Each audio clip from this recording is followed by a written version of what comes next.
Welcome to the Maryland Legislative Agenda for Women's 2023 Legislative Briefing. My name is Michael Cohen and I am MLAW's president. MLAW was created 29 years ago to harness the collective power of women to advocate for legislation that improves the lives of women and their families in Maryland.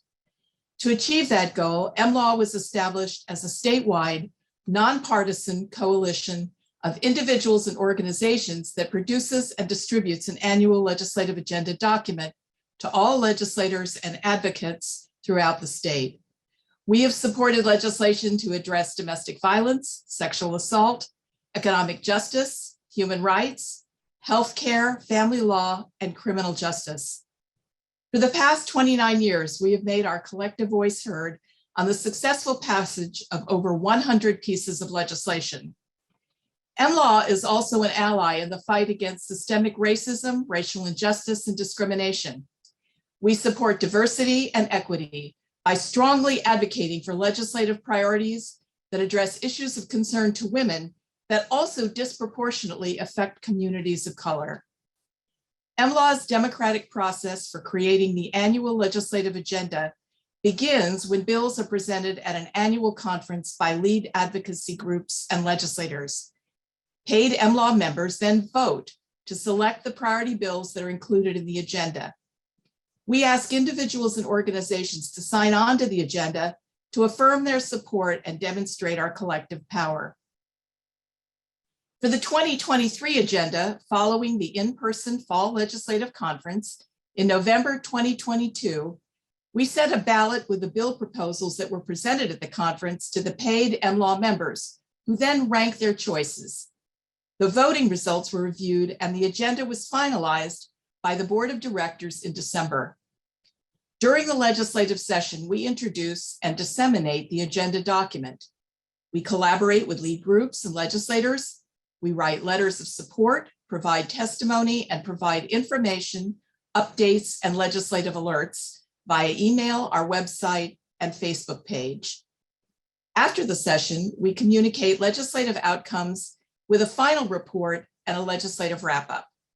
We invite you to get involved, to join and become a voting member of MLAW, to learn about the important legislation in the MLAW legislative agenda, and to make your voices heard by contacting your legislators about legislation that will make a critical difference to women and families in Maryland.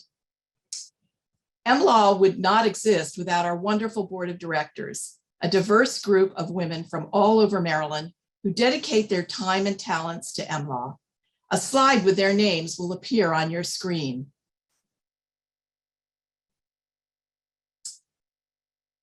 I want to thank our wonderful sponsors seen on screen before and after this event.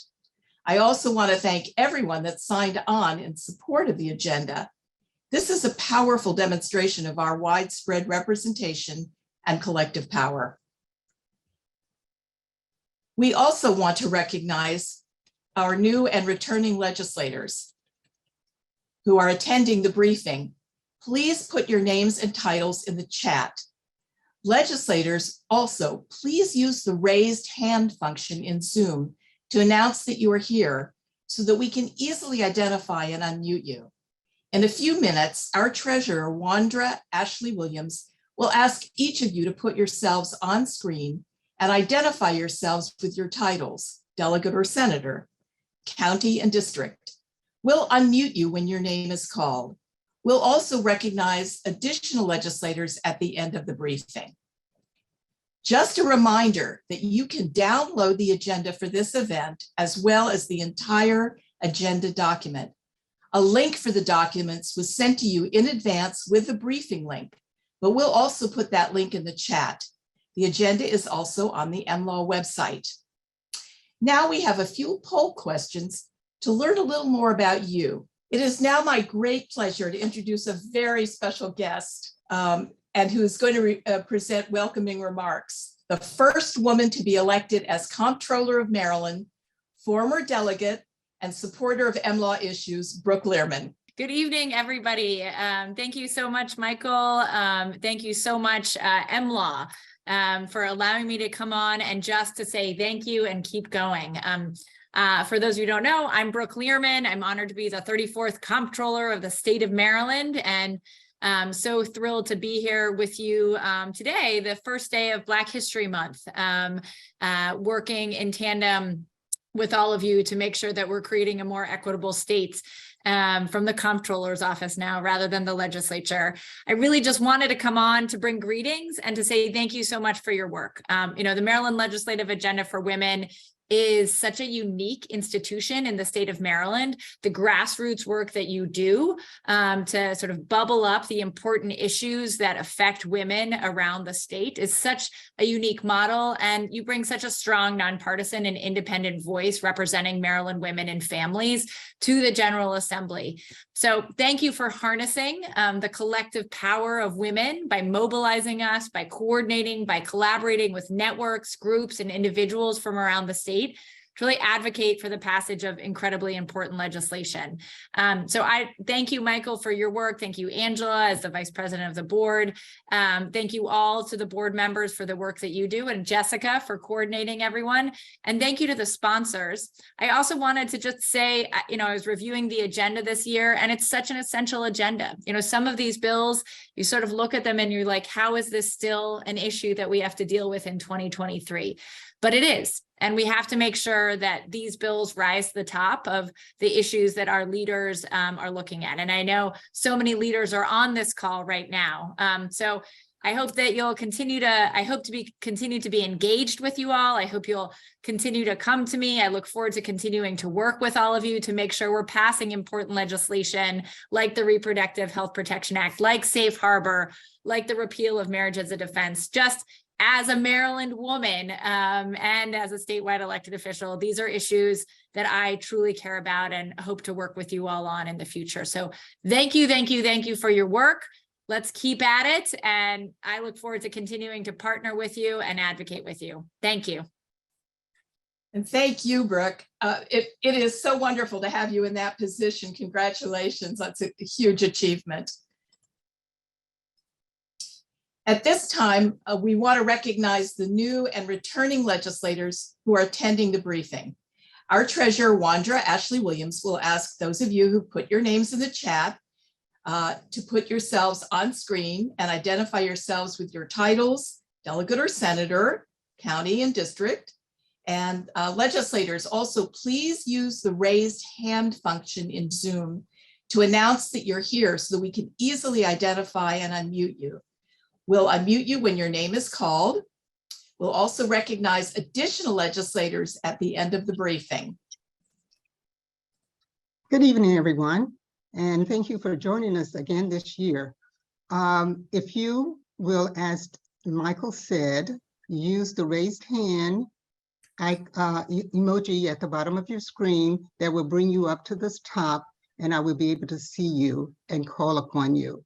And when I do call you, please do as instructed by our chairman, our president, and give us your name, your district. And I'm going to start with Delegate Kelly. Thank you so much. I'm Delegate Ariana Kelly. I represent District 16 in Montgomery County. It's a pleasure to be here with you all again. And thank you so much. I'll echo what Comptroller Learman just said. It's just wonderful to have MLAW as part of our world. So thank you for everything you do. Thank you so much.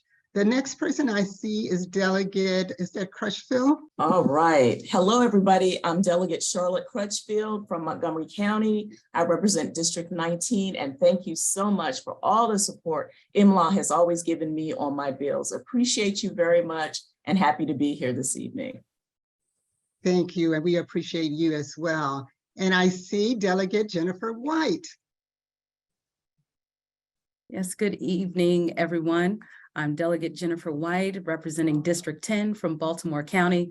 Again, thank you all so much for all of your work and for convening us this evening. Thank you so much. We appreciate all of our lawmakers. And at the end of this event, I'm sure there'll be a couple of others I can highlight. But for now, that is it. Thank you. Okay, before we introduce the 2023 Maryland MLAW legislative agenda bills, our board member, Michelle Siri, will give you a very brief overview of how the Maryland General Assembly is going to operate this year. Hi, everybody, and welcome. I am so thrilled to see so many folks in this Zoom room with us. And as we could see from the poll, many of you are seasoned pros when it comes to advocating, but we also had a lot of new folks join us. And given all of the changes that have occurred in the past few years, we just figured everyone could use a little bit of a refresher. So I'm going to take just about 2 minutes to go through ways that you can get your voice heard in Annapolis this session. So the easiest way you can get involved in sport legislation is obviously to sign on to the ballot, which I hope all of you have done. You're all here, so we know you're MLAW supporters. The next thing that you can do is to keep up to date and follow our legislative alerts. We send them out on Facebook, we send them out on email, and we tell you who, what, when, where to reach out. And we give you the email addresses. We make it as easy as possible, and legislators get to hear from you directly. Super easy. Now, if that's not quite enough for you, you can submit written testimony. If you have a personal story related to the legislation, that's always going to be best. But if not, you can always share your position. Either way, it's best to keep it simple, short, and sweet. 1 page, make sure you include your name, the bill name and number, and your position at the top of the page. Now, if that's still not enough for you, you can provide oral testimony. This year, the legislature is trying something new. They're going with hybrid options. So it means you can testify in person in Annapolis, or you can testify on Zoom. But this is where things get a little bit tricky. That means that the way that the timing is involved, or rather, I guess, when you can submit your testimony is a little bit tricky. So in the House, you need to submit it 48 business hours, not business days, not 48 hours, but 48 business hours prior to the hearing date between 8 a.m. and 3 p.m. So if a bill's being heard on a Wednesday, you need to submit it on a Monday. If it's being heard on a Tuesday, however, it's 48 business hours. You need to submit it on Friday. Submitting testimony in the Senate is a little bit easier. It's 24 business hours. So for a Tuesday bill, you submit on Monday. On a Thursday bill, you submit on Wednesday. Now, if that's still not enough for you, you can provide oral testimony. Like I said, we're doing it in Annapolis or on Zoom, and the same rules apply when it comes to how to sign up. 48 business hours in the House, 24 business hours in the Senate. And there are going to be limitations depending on the committee as to how many folks can testify. Your time is limited as well. In most committees, you're only going to get about 2 minutes or less to testify. But really, I urge you, regardless of what format you use to testify in, to reach out to the lead advocacy groups and talk to them first before moving forward, especially if you've never done this type of advocacy before. As you can imagine, there's a lot of strategizing that goes on, and there may be different areas of needs for different bills. So please, please, please, you've got the list, reach out to them. I know they all would love to hear from you and help support you, support their bill. Now, all of those things said, if you want to sign up for written, you want to sign up for oral testimony, you need to create an account on the Maryland General Assembly website. It's very easy to do, only requires an email address and your name. And there are tutorials on the webpage that will walk you through the whole process of submitting testimony and testifying. You just have to look for the little My MGA icon in the top right-hand corner of your screen. No matter what, I know that's a lot of information. It's all on the website. It's all there for you to find. But no matter what, the most important thing is that the legislature hears from you one way or another. All of us can play an important role in getting hopefully all of the bills on MLAW's agenda passed this year. And I really look forward to working together. Thank you all so much. And thank you, Michael. Okay. Now we're going to go really to the heart of this briefing. We're going to introduce the 2023 MLAW legislative agenda bills to you. Our board member, Lynn Gilbert, will now introduce each bill and presenter. You'll have an opportunity to ask questions after each presentation. Please use the chat button at the bottom of your screen to write your questions.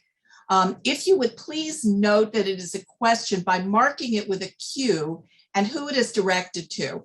It would also be helpful if attendees could limit their comments right now during the bill presentation section so we can more easily identify the questions. Now I'm going to turn it over the briefing to Lynn Gilbert to introduce the first presenter. Thank you, Michael. Welcome everyone to our agenda legislation briefing. As Michael said, we will be taking questions after each bill is presented. So please indicate your question with a Q or highlight or cap letters or something, and to the question that to the proposal that you are questioning. If we have time at the end, we will take additional questions if we did not get to you, but we want to make sure that everyone has an opportunity to present, of course, and to have a question. There are 8 bills this evening, and with that, we will get right into it. So our first bill tonight is Declaration of Rights, Rights to Reproductive Liberty. This will be presented by Robin Elliott, representing the Public Policy Partners. Oh, well, good evening, everyone. It's nice to see so many people on a dark, gloomy Wednesday evening. So I'm very excited to present this bill. I've been working on it on behalf of Planned Parenthood of Maryland, and it is really one of the most significant pieces of legislation I think we could ever work on, not just for everyone on the call here, but really the generations behind us. Of course, we all know, unfortunately, we cannot depend on the Supreme Court to protect and defend our rights to make our own decisions about bodily autonomy. So what this bill would do would be to enshrine the highest level of protection that we can in Maryland's Constitution of the right to make your own decisions about contraception, continuing a pregnancy, or abortion. It's a very simple bill. It will be about 2 lines when it's introduced, and we know it's championed very well, Speaker Adrian Jones. This bill will go before the House and then the Senate, and we are very enthusiastic that it'll get to the governor's desk. Upon signing doesn't mean it goes directly into law. What happens with constitutional amendments is that they then have to go in front of the voters. So that means we will see this constitutional amendment on the ballot in 2024. So extremely important. I think I might have said this at the MLAW event in the fall. I think it means we all need to get our walking shoes ready because I think we're going to have a busy year really doing the door-to-door work that we need to on a ballot referendum. So appreciate the opportunity to speak about this bill. It's really an honor, and look forward to answering questions and taking feedback. And there's not a bill number yet. It hasn't been introduced, but look out, I think it's coming soon. Okay, there is a question in the chat of who will introduce. So Speaker Jones is introducing the constitutional amendment. And so she did so last year, and she's been very, very public about this being a top priority. And so we just think we're very fortunate in Maryland to have somebody like Speaker Jones be our champion. I think it's really a testament to the opportunity we have in Maryland to do the constitutional amendment, as well as you will hear about some wonderful other bills related to protecting our reproductive health. Having leadership in place makes all the difference in these bills being possible. Okay, the question is, what is the name of the bill again? The names of the bills are in your agenda and in the packet that was provided. I can give you the name again. And also to, not all of the bills have numbers yet. So if there is a number, I will say it. But apologies for that. Not every bill has received its number. So the name of this bill that Robin presented was Declaration of Rights, Rights to Reproductive Liberty. Thank you, Robin. Thank you. Next up, we have House Bill 4, Senate Bill 129. So it does have its number in both houses, in both sections.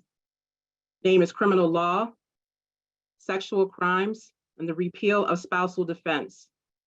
This will be presented by Delegate Charlotte Crutchfield and Lisa Jordan, representing Maryland Coalition Against Sexual Assault. All right, we're back up. So thank you again. Appreciate this opportunity to present this bill, HB 4. It is to repeal the spousal defense. We've brought this bill now, I guess, for 4 years. It has passed the House now 3 years, and it got caught up last session in the Senate. What the bill does is it really eliminates a bit of really antiquated law, which states specifically that spouses cannot be prosecuted for sexual crimes, certain sexual crimes against their spouses. And it's just that simple. It eliminates that so that if there is a situation that a spouse is in and they feel they have been violated in any way with first-degree sex offense, second-degree, third-degree, fourth-degree, and rape, they can actually file a charge and their spouse can be prosecuted. And I'll pass it on to Lisa to add to it. Well, thank you. Before I add, let me just say thank you so much to Delegate Crutchfield. She is an amazing advocate. And, you know, it is really hard sometimes when you have a bill that is so common sense and it just, there's a fight over it. And she really has stuck to her guns and is continuing to advocate for this important legislation, which really is basically, again, do we have bodily autonomy? And one of the things that's held it up is that on the Senate side, there were some people who said that, look, we get that marriage should not be a defense to sex crimes. So let's just diminish everybody's rights and make it so either people who are married or people who are unmarried and in a sexual relationship have a bigger hurdle when they're saying that I didn't consent to this type of sexual activity. This is the wrong way to go. We need to simply repeal marriage as a defense to sex crimes. And we should never change our right to say yes or to say no. That's fundamental. And we ask everybody to please keep supporting House Bill 4, Senate Bill 129. Thank you, MLAW. You are an amazing group of activists for women's rights. And it is always a pleasure to be here as part of this conference.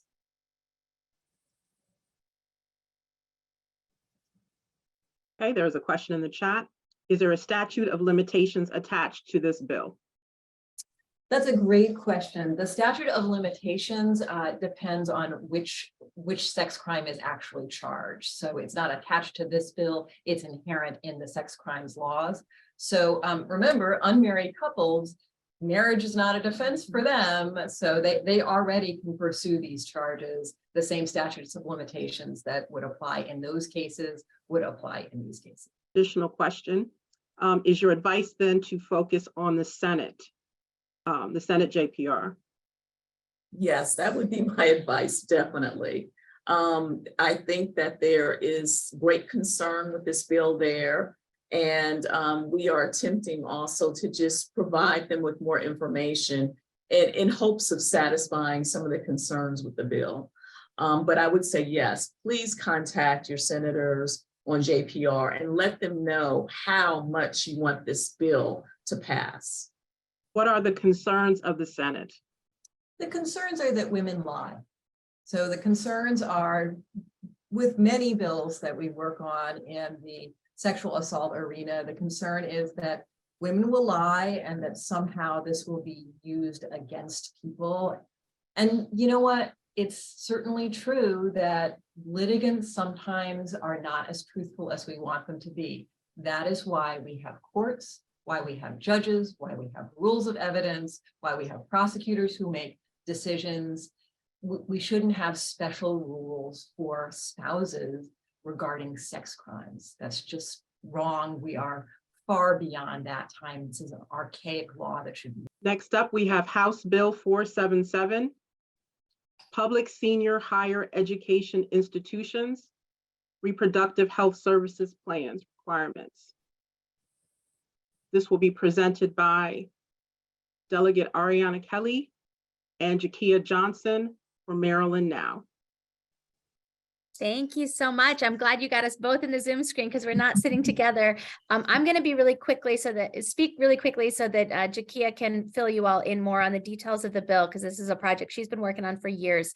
I'm just here to say that I'm thrilled to be sponsoring this bill, and I'm really glad that to have MLAW support for this bill, it's going to be critical.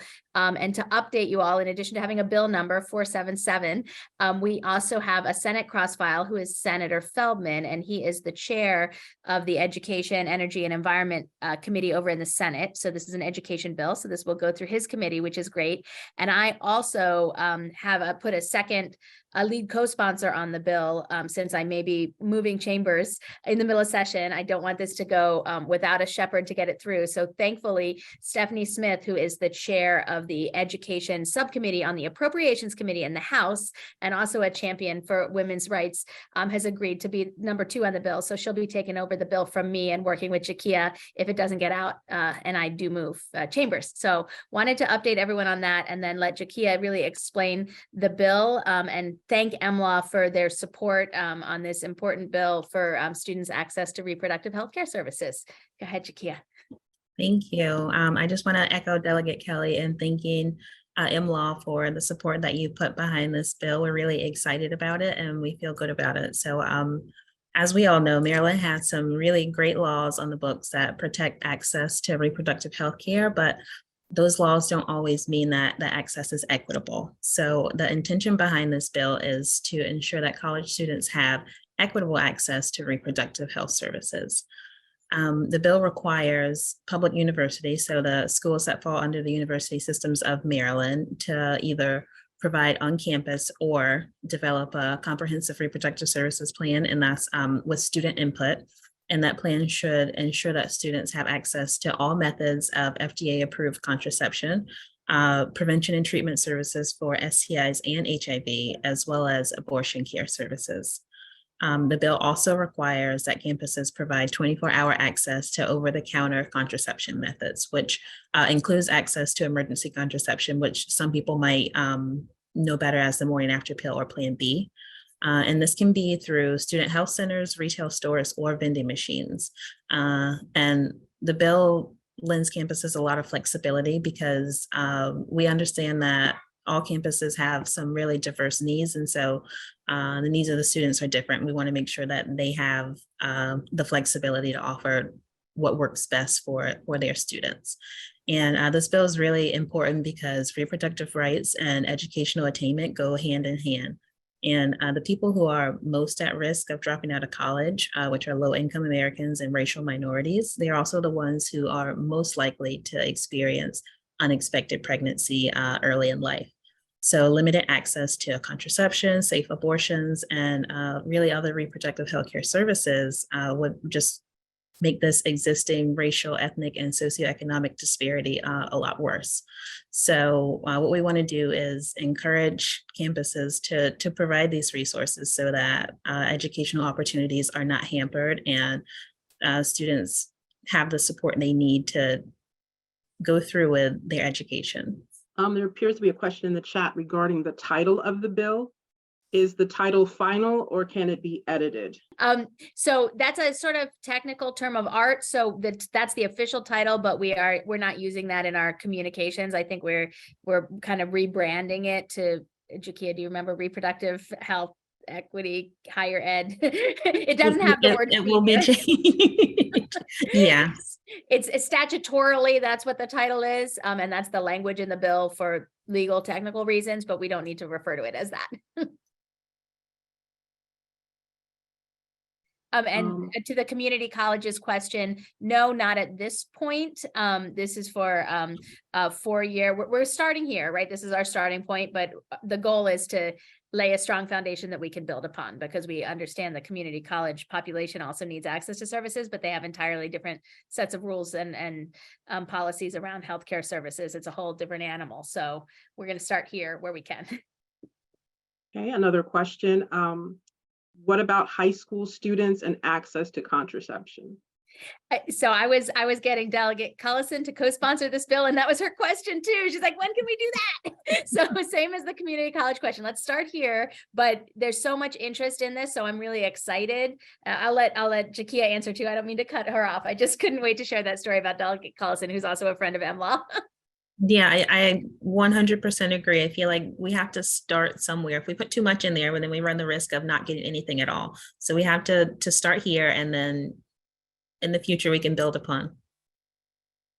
What about commuter schools who do not have healthcare services? Are we looking then to just sell in vending machines or bookstore, in the bookstore? Yeah, the legislation, as Jakia mentioned, has a lot of flexibility in it. So each institution is going to be able to develop the plan that works for them.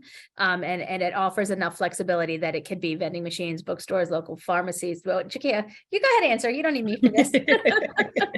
You got it. Yeah. The bill is really flexible. It gives each campus really the flexibility to do what works best for their students. And thankfully, the General Assembly passed a bill about 2 years ago that allows the sale of emergency contraception through vending machines, or over-the-counter medication in general through vending machines. So for campuses that don't have health centers, that would be a really simple, low-cost solution. Question, will there be limitations as to whether the students live on campus or are remote learners? No, as long as they can make it to campus and they can have access to whatever resources are there on campus. Lots of questions for this one. We have time maybe for a couple more. And then, like I said, at the end, we will get back to additional questions. Have you received any input from college students?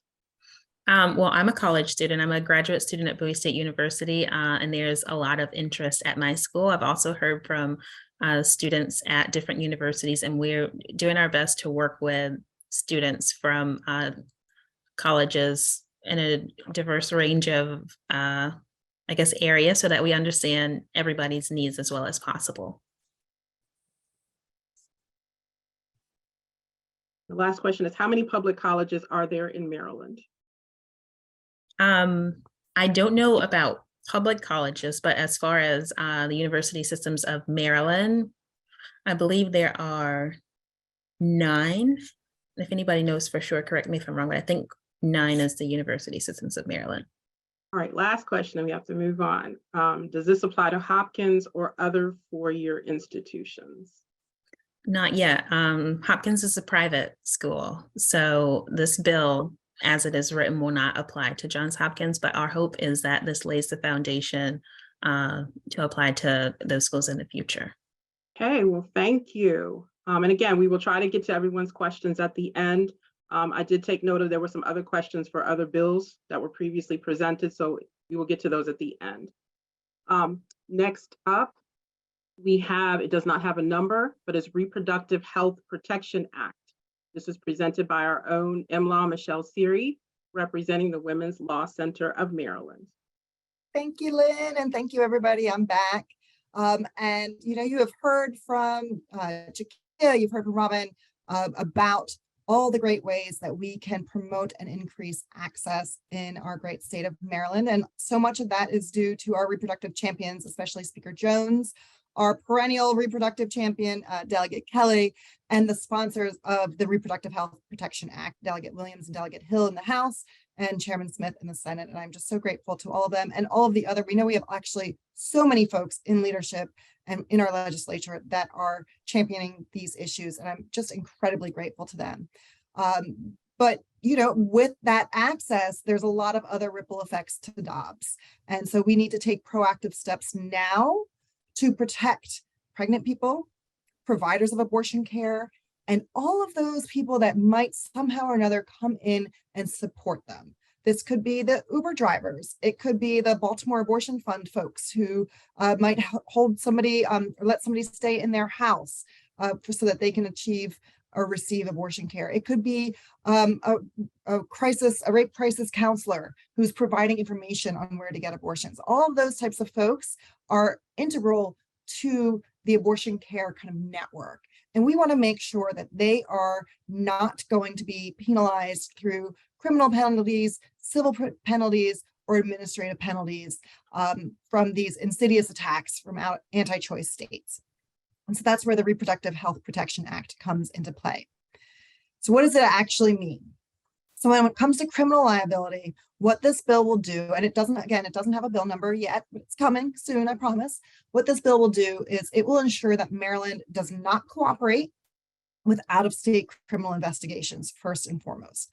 There's no state employee, no state agency, no state resources, and that includes the local counties, local governments, things like that, that none of them will be able to cooperate with investigations related to legally provided abortion care. It will not allow wiretapping or other sorts of investigative procedures, including subpoenas and grand juries from other states to reach their arms into Maryland and try and get information regarding legally protected abortion care and health care. And significantly, it's not going to allow the governor to extradite someone in Maryland to an anti-state for prosecution. Now, there are some technicalities where they can't, we cannot under the US Constitution prevent fugitives who have fled a state and came to Maryland, flee a state and come to Maryland. But if someone's in Maryland and happens to go and commit a crime elsewhere, or the crime was committed in Maryland and another state wants to prosecute them in their state, in those cases, the governor cannot extradite, cannot send them to be prosecuted in another state. Now, in the civil arena, this is where the lawsuits are, right? Not the criminal, but the civil arena. Maryland's not going to honor subpoenas or requests for depositions. These are all kind of things that happen to create a civil lawsuit if it's relating to legally protected health care. And importantly, we're not going to honor for what's called a foreign judgment from another state. That's if somebody in Maryland was sued in Pennsylvania or West Virginia or Texas related to the legally protected health care. And it wasn't because of a malpractice claim. The lawsuit had to do with something that would have been legal in Maryland, and they win in that state under that state's laws, like SB 8 out in Texas, and they get a judgment of money that would be owed to them against this provider here, for example. We won't honor that. So normally it's not a problem. Someone just files something in court and says, hey, I have this out-of-state foreign judgment. And we say, sure, you can come collect your money. We're not going to let that happen here in Maryland if it has to do with legally protected health care. And then finally, and something that we hear a lot from our providers and support staff, that's really a concern to them right now, this bill is going to ensure that there are no licensing issues or malpractice issues that attach to them because of some action that occurs in another state for legally protected healthcare. So that means their malpractice insurance rates aren't going to go up. It means that they are not going to lose their license in Maryland for something that happened and that for a decision that's been made in another state. So overall, this bill, it's really important to make sure that the good work of last year's Abortion Care Access Act and all the bills presented here today aren't in vain. It's to ensure and increase access without creating risks to Maryland and the folks who are seeking abortion care here, who are providing abortion care here and supporting them here in Maryland so they can do it free from harm and free from harassment. I will say we've been working with a lot of folks on this, and it really takes a village. And so it is, like someone said in the chat, they said it's really complicated. It is. There's a lot of issues that we're trying to make sure we're pulling from states that have now had some experience and have passed these in the past year or 6 months, I guess, since the Dobbs decision was overturned. So the question was, for clarification purposes, we know that individuals are fleeing to Maryland. Does this apply to them? If a crime is committed in another state and that person then flees that state and comes to Maryland, then no. The US Constitution says we absolutely have to extradite them. They're considered a fugitive under the Constitution, and unfortunately, we don't have the power here to change that. But again, if they committed the act here in Maryland, say, for example, a pharmacist provides mifepristone to somebody who then goes and takes that mifepristone in Texas, and say Texas then wants to prosecute for what they're saying is a crime that occurred in Texas, we will not extradite under this statute. If this law passes, we would not extradite somebody to Texas under those circumstances. So that's where it does get a little bit complicated. Then I saw also a question about quality of care. And this absolutely, Quality of care is of utmost importance. So the bill is very carefully and narrowly drafted to make sure that, first of all, if there's a lawsuit from a patient against their provider, even if it's an out-of-state patient, but it's for malpractice, it's for, breach of contract, whatever, that those issues can go forward. Secondly, throughout the entire bill, it's always legally protected healthcare is healthcare that is legal in Maryland. So if it is not meeting the statutory requirements for quality of care, then it would not be considered legally protected healthcare and then wouldn't be covered by this bill. And yes, Okay. Sorry, go ahead. Oh, go ahead, Sorry, Michelle. Lynn. No, go I'm ahead. stealing your thunder, Lynn. Sorry. No, it's okay. You can definitely see it. So these are more comments than questions. But the one regarding the all health occupations, yes, it goes through all, especially after the Abortion Care Access Act, which MLAW, I'm so grateful, supported. And of course, Delegate Kelly was the sponsor. The Abortion Care Access Act expanded the scope of who can provide abortion care in Maryland so that it follows the American College of Obstetrics and Gynecologists guidelines. And so that expands. It's not just physicians that can do that in Maryland anymore. And so we want the Reproductive Health Care Protection Act is as broad as possible. So it's and also not just those providing the abortion care, but again, it's those supporting it. So it's the nurses, it's the midwives, it's the assistants, it's everybody that's involved. They're going to be protected under this legislation. Thank you, Michelle. Thanks, Lynn. Moving on to our next is House Bill 297, Senate Bill 292, Criminal Law, Victims of Child Sex Trafficking and Human Trafficking, Safe Harbor and Service Response. This will be presented by Melanie Shapiro and Amanda Rodriguez with the Maryland Coalition Against Domestic Violence. Hi, everybody. I am Melanie Shapiro. I'm the Public Policy Director with the Maryland Network Against Domestic Violence, here with Amanda Rodriguez, who will speak in a moment and can introduce herself. Together, we are the co-chairs of the Maryland Human Trafficking Task Force Legislative Subcommittee, and this is the priority legislation for the Maryland Human Trafficking Task Force Subcommittee this year, and it has been for a number of years. Our numbers are HB 297, SB 292. We actually have bill hearing dates already. We have February the 9th in the House, February 14th in the Senate. The House is sponsored by Delegate Bartlett, and the Senate is Senator Waldstreicher. And I just want to take a moment and recognize that last year's sponsors are now Comptroller Learman and Secretary of State Lee. So we did need to find some new champions this session, but are grateful for their ongoing support. And just a little bit of background about Safe Harbor. This bill has been around. It was on the Maryland legislative agenda for women list last year as well. We are grateful for the ongoing support of all of you and for MLAW for this important bill. There have been different variations of Safe Harbor legislation in Maryland for a number of years.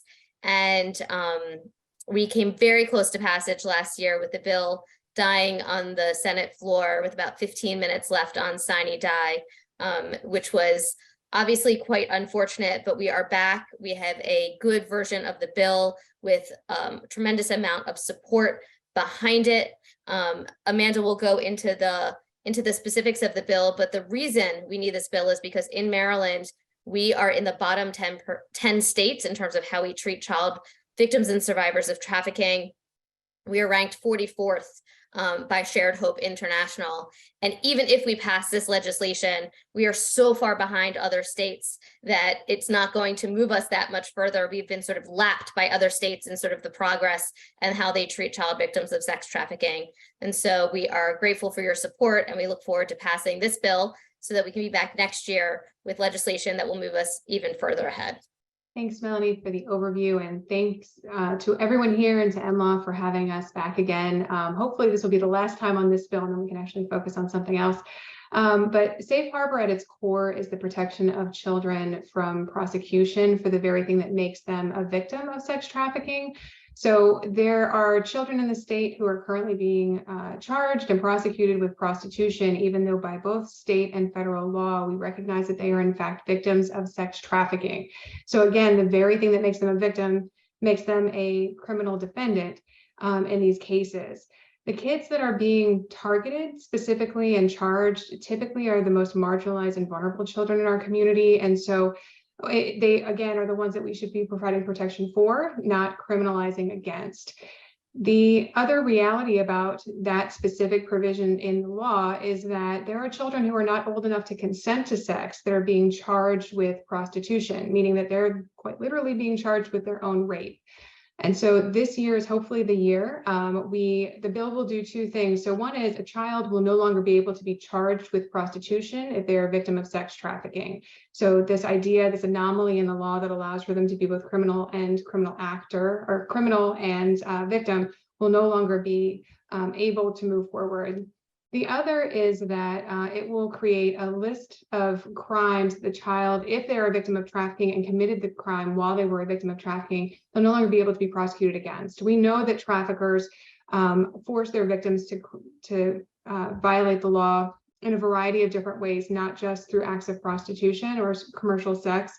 One example is children may be required to drive a car, even if they don't have a license, or to hold drugs for their trafficker. In some cases, there's survivors who aren't given money to buy feminine hygiene products, and so they are caught stealing them and then get charged with that. So we know that there are crimes that their trafficker forces them to commit, or the survival while they're being trafficked, that they're essentially forced by circumstance to commit. And so this would protect those children. We anticipate that they'll already be in the system, but it creates a motion mechanism for them to get out of the system on either the states, the defendants, or the defense attorneys, or the court's own initiative. The other thing to just highlight for this bill is that some of the opposition that we heard early on the first iteration of this bill several years ago is that there were not service providers throughout the state that could meet the needs of these kids. And now that is simply no longer the case. We have regional navigators, which is what they're called. It's a grant program run through what will always be GOCAP in my mind or in my heart, so that those regional navigators exist in all but 4 counties in the state. So there are service providers that are ready to provide services for these kids to ensure that they have a protected response and not a criminal justice response. That system is simply not set up for them. So thank you again for your support, and I'm happy, and I know Melanie is happy to answer any questions. And I do see some questions in the chat. Is there opposition or remaining opposition to this bill? Probably yes. We'll know a little bit more after the bill hearings, because there are so many new legislators this session. Despite how far it got last year, there's a tremendous education that has to be undertaken as well. And we are currently working to address some of the concerns that remain on the Senate side regarding the process. So hopefully that can all be resolved before the bill hearing so that it can move smoothly through passage. And to the next question, which is what can we do to see that it does not get lost in that last minute sort of scramble? I think just amplifying the voices. MLAW does a great job of sending out legislative alerts and gives you that little button you can click and you can call your legislators. I would encourage you to focus initially on judiciary and JPR, as they are the ones that will be hearing the bill first. And then MLAW will send out the email to let you know when it's moving to the floor for a vote. And so using all those tools that they make so easy to be advocates on behalf of all the legislation that we're discussing today.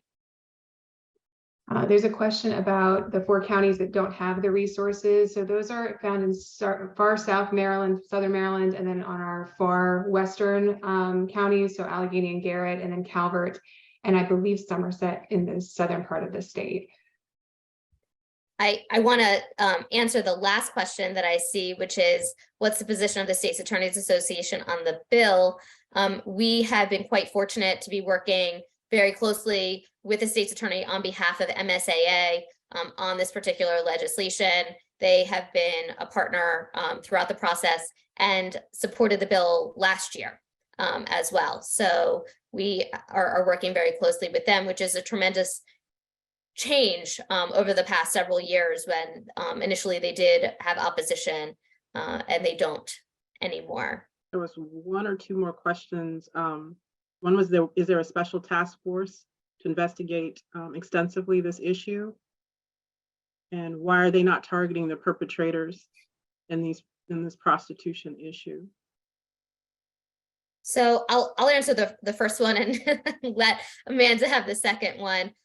There are different units within law enforcement that specialize in human trafficking. Many of them have participated, and I would say overall their response is rather appropriate, and it's not their objective to criminalize children, but unfortunately the laws are on the books right now, and so we need to remove them so that it's not even a possibility. So there is the Human Trafficking Task Force, which serves different roles, including there's a services committee, there's the legislative subcommittee, there's other subcommittees that exist. There was originally a task force to study the need for safe harbor legislation in the state. And I think the initial report was in 2015 or 2016. And the first recommendation of the first report of that group was to pass safe harbor legislation in Maryland. And we are still hoping to achieve that goal. And there is some data that is tracked by different groups that work. Some of the regional navigators have different data points. But the other piece I would say is that our numbers in terms of how many child victims of sex trafficking there are in Maryland is vastly undercounted. And so I think that there's a much greater problem that is recognized, and this legislation is so important, and the regional navigators are so important so that we can connect children as identified to the appropriate services. I think that there was, I answered the question about are men covered. So yes, there's not a delineation in terms of male or female or, boy or girl or any of that in the bill. It would cover all victims regardless of their gender or, and sex. And then I think there was one other question that just popped up. About identification. So the regional navigators are generally set up in the CACs or the rape crisis centers throughout the state, and they are the best equipped at identifying these children. And so the regional navigator legislation and the grant program did allow for those that were high risk to also receive services. So we know that there are high risk factors in terms of vulnerabilities that these young people potentially could have experienced that would lead them to needing that type of service response. So it's not required that the child identify as a trafficking victim to be able to gain access to the regional navigator program. And just from experience, a child, and I would say this about an adult victim as well, is more likely to comply or be compliant with the criminal justice system in terms of prosecuting their trafficker if they have trauma-based or trauma-informed services or trauma-responsive services prior to being pegged to engage with the criminal justice system as a survivor. I was a prosecutor for many years, and I can tell you Turnaround, which is the agency that I now run, was the agency that I sent survivors to. And if I did not have that resource, I would not have been as successful a prosecutor as I was. So I think that the regional navigator program is really integral in terms of what we're doing with this bill. Okay, if we don't have any more questions, we need to move on to the next bill, but we will try again to get to any additional questions at the end. Thank you. So for our next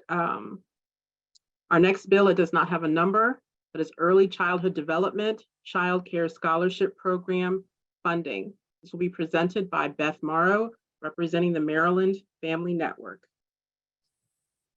Thank you, Lynn. Hi, everyone. I'm Beth Morrow with the Maryland Family Network. It's a pleasure to be with you all tonight.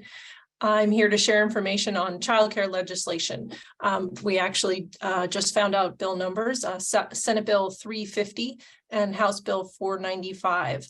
The bill title is Early Childhood Development Child Care Scholarship Program Funding. Briefly, this bill would codify recent gains in the state's child care scholarship program and guarantee access to all families who are eligible for child care scholarship.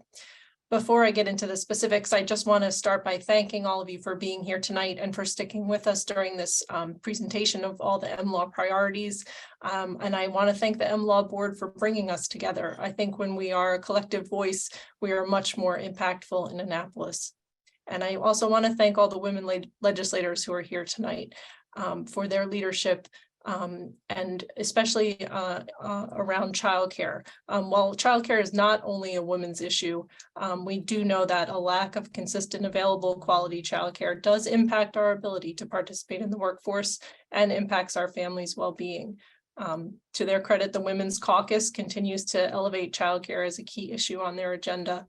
And that is something for which I am grateful for all of the women leaders who are here tonight representing the Women's Caucus. So thank you. I represent Maryland Family Network. We're the state's advocate for little kids. The single greatest factor determining a child's success in school and later in life is the quality of those early experience that they have before age 5, even before they get to kindergarten. Unfortunately, Maryland's current system of early care and education is not really equal to the task of reliably promoting learning and healthy development and school readiness for all kids. There is lots of inequality still present in the system. And unfortunately, less than half of kids assessed in Maryland demonstrate kindergarten readiness across learning domains. So we still have more work to do. The state's Child Care Scholarship Program is our single biggest investment of dollars into the child care field. The state has made significant improvements in the form of investments in the Child Care Scholarship Program over the past few years. Scholarship rates have risen. They were abysmal at the 9th percentile of market rate recently. They've risen to up to the 70th percentile. So that's great. Income eligibility was expanded. So now a family of 4 earning just over $90,000 is eligible for the Child Care Scholarship Program. So that covers a lot of Marylanders. Parental co-payments were eliminated for families, for many families, and drastically reduced for all others. So this is progress, this is good. But unfortunately, some of the things that we've recently made advances on have been paid for with ARPA dollars. Those are time limited. That's federal funds that have come to the state that are going to run out. So the first component of the bill that we're talking about tonight would make these latest enhancements permanent. So they would not be subject to the expiration of those ARPA funds. According to a report from MSDE to the General Assembly in September, the state's estimating that sustaining these latest ARPA investments would cost around $60 million. So that's the fiscal note we expect to see with the bill. The cost could fall to the state, although it's possible that there might be more federal funds invested in the Child Care and Development Block Grant that could go to pay for these investments in childcare. The second component of the bill would guarantee access to child care scholarship for all families who meet the eligibility criteria. So although there's no current wait list right now, enrollment freezes have been imposed at different times over the past 20 years as a cost-cutting measure. But under this bill, MSDE would not be allowed to unilaterally impose an enrollment freeze if the budget gets tight. So we do have a hearing date scheduled in the Senate. This hearing in the Senate Budget and Tax Committee is scheduled for February 15th. And as Michelle said earlier, in the Senate, you submit your testimony the day before. So that would be February 14th. The bill's been assigned to the Ways and Means Committee in the House, but a hearing date has not been announced yet. And again, just a reminder that this is the child care legislation, Senate Bill 350, House Bill 495. And keep a lookout for those MLAW alerts as we get closer to the hearing dates, and we appreciate your attention and support. Thank you, Beth. Looks like there's one question in the chat. Would this be income-based, or is it based on the number of children in childcare? Example, 2 or more.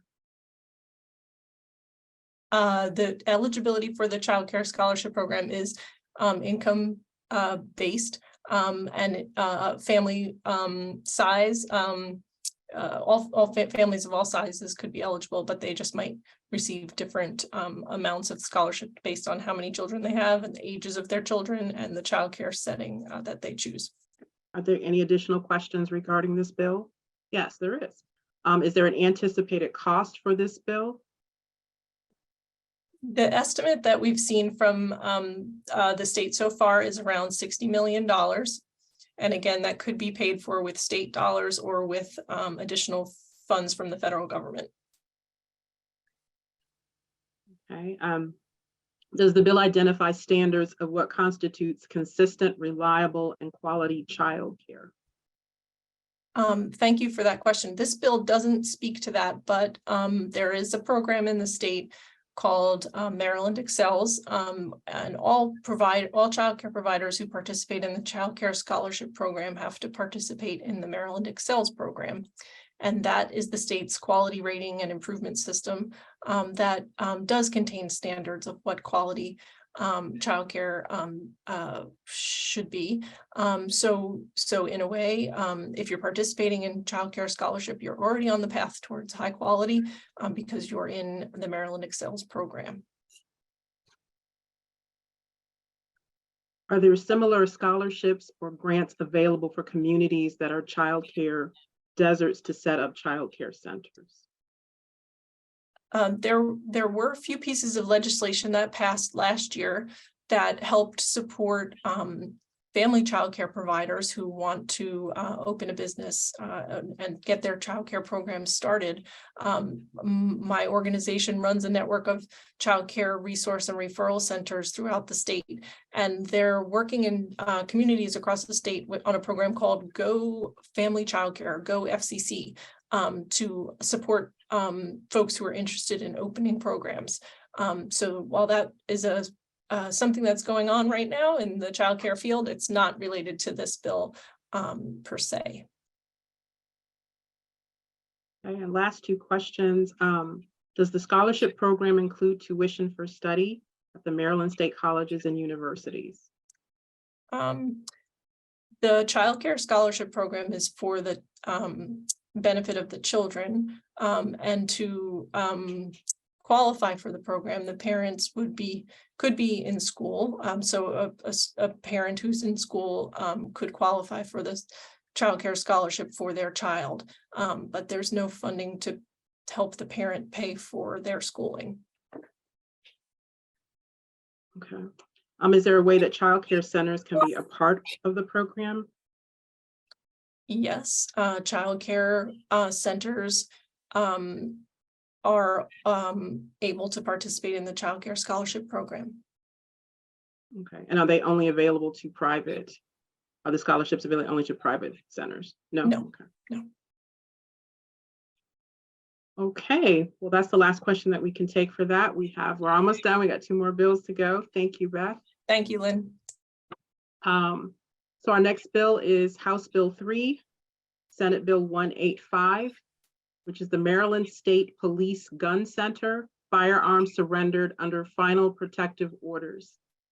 This will be presented by Dorothy Lenning, House of Ruth, Maryland. Thank you, Dorothy. Good evening, everyone. Thanks for sticking out tonight this long. First, I want to thank MLAW for having this wonderful program and so many great women who are doing important advocacy. I also want to thank Senator Bidel and Delegate Bartlett for introducing the bill. This bill expands the role of the Maryland State Police Gun Center to include tracking guns that are surrendered pursuant to a final protective order. So last year, the Maryland General Assembly reactivated the Maryland Gun Center so that when law enforcement remove a firearm at a crime scene, they have to report that to this gun center. I think all of us here, because of the work we do, recognize that protective orders are one of the most important tools that victims of domestic violence use to enhance their safety. And every final protective order requires the surrender of firearms by the respondents. That's both state and federal law. But many DV advocates have been concerned that not all respondents are surrendering their firearms, that they haven't all been compliant, because there have been several high-profile cases where respondents have either not surrendered their firearms or not surrendered all of their firearms and then gone on to kill their victim.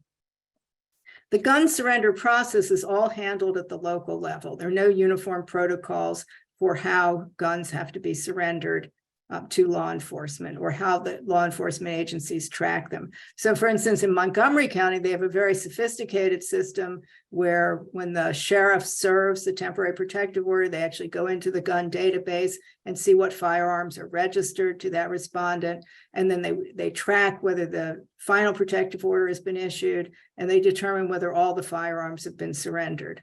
In Baltimore City, The sheriff serves the temporary protective orders, and they too go in and see which firearms that respondent has. But the guns are surrendered to the police department, and the police department doesn't know that the final protective order has been issued, so they don't even know what guns they're looking for. So this bill doesn't change anything about how or when firearms have to be surrendered. It's really about tracking which guns have been surrendered. And I know if anybody's done any bills with involving firearms, people are always get up in arms about, oh, you're going to take more guns away. This does not take any more guns away. It really just gives us a chance to see, are the guns that are supposed to be surrendered actually surrendered? Are we effectively getting the firearms out of the hands of respondents in final protective order cases? So it's pretty straightforward. We had a hearing in the House, I think it was last week. We have a hearing in the Senate next week. It's the first time the bill's been introduced, so I don't have any track record about what the response has been. I'm happy to answer any questions. Are there any opponents to the bill that you are aware of?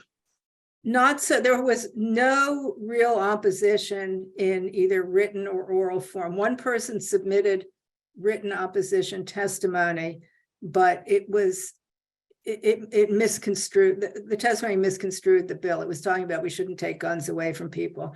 And that's the reason I keep emphasizing this. Under state and federal law, respondents under a final protective order must surrender firearms. So it doesn't change anything like that. The NRA did not oppose it, which is really good news. Now, it could be different when it's in the Senate, but so far there has been no opposition. Are the guns surrendered for life or only for life of the protective order?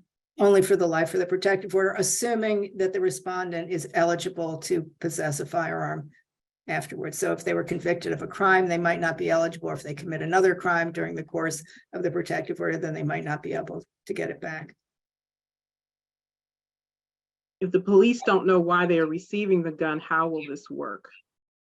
Well, I think the positive byproduct of the bill, the police know why they're receiving the gun. Somebody comes in and says, I'm a respondent to protective order, I'm surrendering my firearm. What they don't know is that there were 10 protective orders issued in Baltimore City today. And so there are these 10 people who are supposed to be coming in to surrender them. I think what I'm hoping is this will force collaboration between the entity that serves the temporary protective order and the entities that are receiving the firearms. Is there a fiscal note?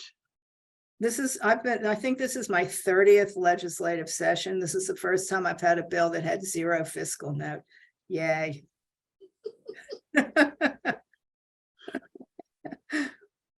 What about unregistered guns? It will not get unregistered guns, and I know that. It's a first step. I think it's also going to start to show us, let's say there's a jurisdiction that has a very, very low number. I think that'll clue us in that maybe law enforcement isn't being as diligent as they need to be. It's very hard to get at the unregistered guns and the ghost guns and stuff like that. I'm not going to pretend this is going to get to them. If the guns are found to be not removed, will the police then go after the guns that are registered? So that's what happens in Montgomery County. If the person has a final protective order issued and the sheriff realizes that they haven't surrendered them, they get a search warrant and they go in and do a search and try to get the firearms. Are the guns that are collected destroyed or resold someplace else? No, because they're returned to the respondent at the end of the protective order, unless the person can't possess a firearm, and then it's my understanding they're destroyed.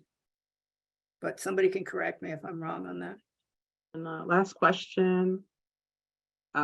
Is the tracking through a centralized system or reconciliation between existing systems? So what would happen is that the law enforcement agency that receives the gun would have to report that specific data that's laid out in the bill to the Maryland Gun Center, and they're creating a computer database that would track all the firearms that are surrendered. Okay. Well, thank you for the presentation. Thank you guys for hanging in with us. We are on our last one for the evening. So that does not have a bill number at this time. So it is Climate Crisis and Environmental Justice Act, CCEJ. This will be presented by Dewan Gay of climate exchange, and our own Wandra Ashley Williams of MLAW. Okay, well, thank you so much, and thank all of you who stayed around to hear all of the bills, because we've just had so many great bills this year, as always. And unfortunately, we need these policies to make life better for women, families in this state. I am Wandra Ashley Williams, Regional Director for Climate Exchange, and I have with me the Juan Gade. Juan is the Maryland organizer, and he's fairly new to the position. So this is going to be a great opportunity for him to share with you today. I was a little nervous because he thought he would be the only gentleman here today. So I want you guys to just give him some love. So I'm going to just pass it on to him, and then I will be available to add more comments or answer questions. Juan? Thank you so much, Wandra. I appreciate the opportunity to speak. And yes, this is the first time I'm one male in a room of 177 women. And so, but extremely grateful to have an opportunity to listen and sit in on the meeting. You all have an agenda that is perfect for women's rights and their issues here in the state. And I know that my family and the women that are involved in my life will be greatly appreciated for this legislation. And so I'm thankful for that. But I did want to share with you all in regards to the Climate Crisis and Environmental Justice Act. I am sharing an updated version of the legislation. It is slightly amended from its version of last year to be in line with the Climate Solutions Now Act of 2022. Women's vulnerability to climate change stems from several factors, including social, economic, and cultural. Although climate change is a collective problem, women are increasingly observed as more vulnerable than men to the effects of climate changes and its burdens. In 2019, the American College of Obstetricians and Gynecologists put in their position paper that climate change is an urgent women's health concern, as well as a major public health challenge. Continuous exposure to fossil fuels often lead to detrimental health effects for women, such as infant mortality, chronic bronchitis, and worsening effects of cardiac disease. Poor air quality can trigger asthma attacks, and elevated blood levels in children can cause developmental disabilities.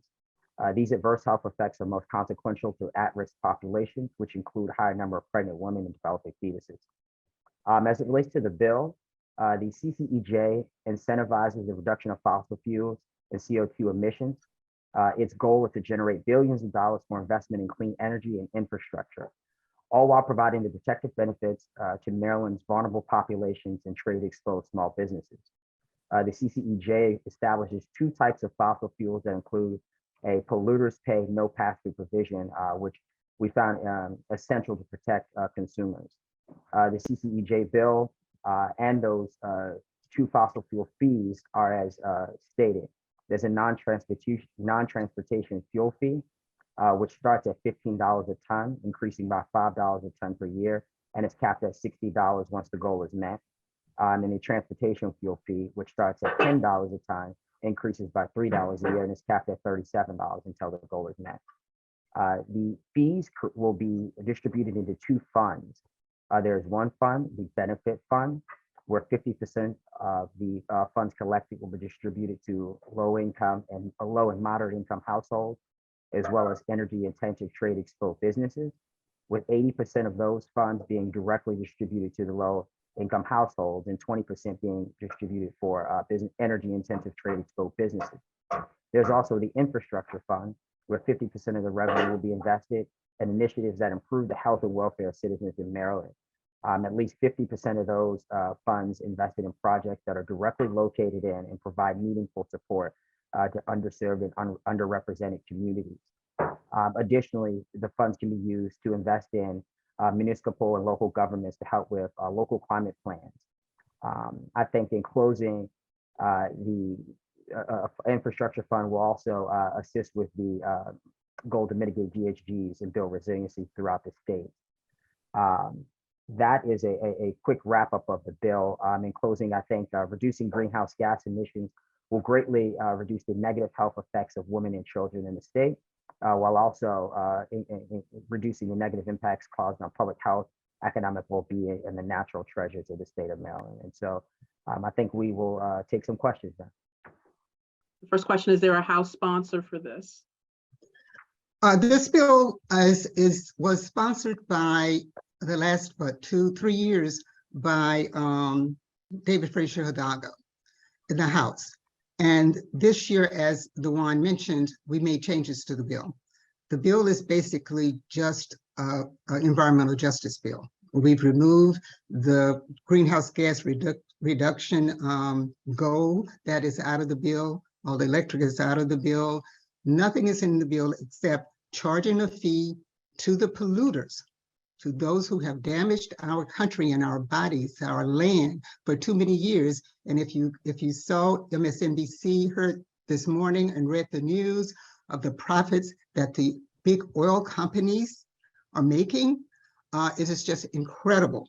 And so now it's time for them to pay for the damage that they've done, to be held responsible. So they pay a fee. The fee should amount to about $1 billion a year. And the money from that fee will go back into the community. It will go in a benefits fund that will go into the pocketbooks in the households of those most affected, low moderate income families and those underserved and underrepresented. And it will also go into infrastructure to help build the infrastructure up to mitigate all of the damages that have been done and build resiliency. And so at this point, we thought it would be good to change sponsors. At this point, we're negotiating that now. The bill has been sent to drafting in both the House and the Senate. So we do have that, but we are negotiating with sponsors to determine, who we're going to confirm. Is there another question? Yes, I'm sorry. So to piggyback about who pays the fees, it sounds like you answered that. The question continues, is it per ton of CO2 emissions? Yes, it is. And it's a gradual, I'll just add this, it's a gradual fee. It's not very much, it increases annually. And it's charged to incentivize the fossil fuel companies to develop cleaner energy. We don't want to put them out of business. We just want them to develop cleaner energy. And so hopefully this will incentivize them to do that. Does this include funds for electric buses, both for schools and for cities of Maryland? And that is the beautiful thing about the way we wrote this legislation. In the infrastructure fund, those are the kind of projects that can be funded from this, from the revenue from this bill. The revenue from this bill will not go in the general fund. It will go in those two funds that Dewan talked about. And if you want to see a visual of it, we will put a link in the chat that will send you to the Rebuild Maryland Coalition website. And it has a visual that will show you where the money goes and where the money comes from. One thing I think is important to note, we do not want these fees to trickle down to the end user, to be passed down to the end user. So we went to the Attorney General and we asked if it were not illegal for us to put language in the legislation that would say that prohibit the pass-through of the fee. And they said, no, it would not be illegal to do that. In fact, they would defend that case. And so with that, we don't anticipate those who have suffered the most to bear the burden by having the fee trickle down to them. And but in addition to that, they'll get a rebate from the rebate fund. Well, there'll be a new special category of workers with the Maryland Department of the Environment that will enforce this program. And how are the environment health specialists tied in? Okay, so titled, I can't tell you that because it'll be up to them how they do it, but there's a fiscal note associated with this legislation. As we said, we're talking about $1 billion. So 5% of that is what?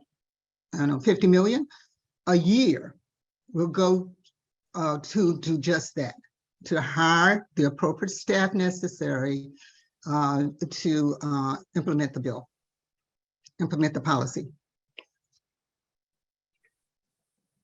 And I'm sorry, Dewan, if you want to jump in to answer a question, go right ahead. I did include the link in the chat so they can check out that visual and have a better understanding how those fees are broken down. If there's a question about the deadline, will you make the deadline to introduce bills in the Senate and or the House? Well, we certainly hope so. It is, the bill's been there.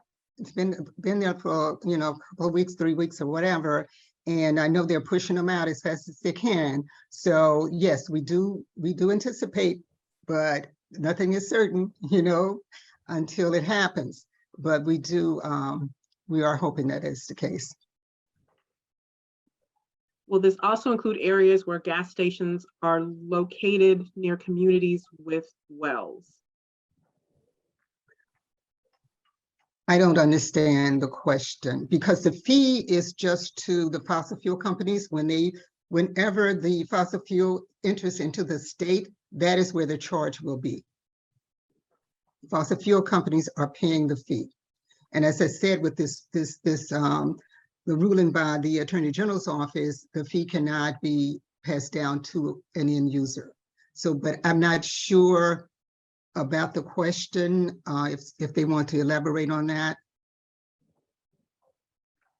Okay. I think that requesting, if well water in communities are being impacted by gas stations within their vicinity.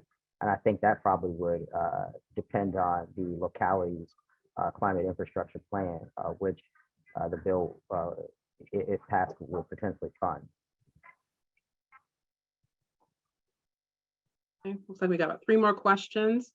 Can a small amount of the revenue be used to pilot a couple of non-fossil fuel energy programs that are looking for the opportunity to be piloted? Absolutely. Absolutely. That is what we're looking for. But in addition to that, if you're familiar with the Climate Solutions Now bill that passed last year, there are a lot of projects in that bill that are not funded. That bill was not a revenue-making bill, a generating bill. So a lot of those projects can come to the Department of the Environment and be approved to have to use some of these funds as well. So yes, definitely. Can you repeat who are the sponsors of the bill? And then is Senator Mary Washington involved through her EEE committee? Okay, as I said, we're negotiating now. We have sponsors on the bill. However, we're negotiating. They may or may not change, so I don't want to, mention that right now. However, Mary Washington is certainly someone that we wanted for this bill, and she wanted to do it. But when we got to her, she was at her max. She was at her max, so she couldn't take it. But she definitely would have been a great champion for the bill. As a sponsor, we do expect her to co-sponsor though. How does this relate to the fees paid under the RGGI program already in place? Right, this complements that. There's nothing that we're going to take away in any way, shape, or form. This fee is just going to simply charge the polluters, take the money, and put it right back in the community. It's not going into the general fund in any way. All right, last question. You guys have been great. There's so much engagement. I hate to tell people we gotta stop. So the last 2 questions, is there any funding in the bill at the onset to incentivize companies to be compliant? If you're referring to the fossil fuel companies, the fact that they are charged a fee and the fee will increase every year is what we're hoping will incentivize them to do just that. And as I stated, I think it's not a large amount, but it increases $5 a year for non-transportation and $3 for gas. And $3 for transportation. And so that is what we put in the bill to incentivize them to make a change. Okay, and will there be an initial cost to stand up the process for assessing these companies prior to revenue being generated? No, because the way the bill is written, the charge will be once the fossil fuel enters the state. So no. Oh, there was the clarifying, the question from before, there was clarifying about the gas stations. health issues affected via the oil company's tanks possibly draining to the wells of the nearby residents who complain of high rates of cancer. So yeah, about the draining. Okay, well, thank you everyone. I think we need to give a round of applause to all of our presenters this evening. These bills, very impactful. There have been fantastic questions. Obviously, please be on the lookout for MLAW's alerts regarding all of these bills, and I'm sure the presenters with the companies and agencies they represent could answer additional questions. And so I will turn it back over. I see our board president looking at me like, get off. So I am going to get off, and thank you, everyone. Thank you. Thank you. I know we've run over our time, but that was very informative. I thank all the presenters for their excellent presentations and response to the questions. Don't forget, you can download the entire agenda document. Links to the document are on the email with the briefing link, in the chat, and on the MLAW website. Legislators, if you haven't identified yourselves yet, please quickly do that. Raise your hands, and Wandra will identify you and enable you to say hello to everybody, but we're really running late. So we just want to identify anybody who's on and hasn't been able to say hello. Okay, I don't see anybody, so I'm just going to go forward. Okay. 2022 was an important election year, and the results produced many firsts for Maryland: governor, lieutenant governor, attorney general, and comptroller. Many new legislators were elected, as well as many returning legislators. Your voices were heard, and this legislative session, we need to energize your efforts again to put women's and family issues in the forefront of legislative concerns and actions in the Maryland General Assembly. This year, commit to contacting legislators to ask for their support on at least one issue you care about by writing, emailing, or calling, and follow up to see how they voted. Committee and floor votes are available on the Maryland General Assembly website. We are only as strong and effective as the combined power of your voices, and there is work to be done. We invite you to get involved, join and support MLAW, sign up with MLAW to receive legislative alerts. You don't have to be a paid member. Support critical legislation that makes a difference for all women and families in Maryland, and make your voices heard. This wraps up MLAW's 2023 legislative briefing. Thank you all for participating.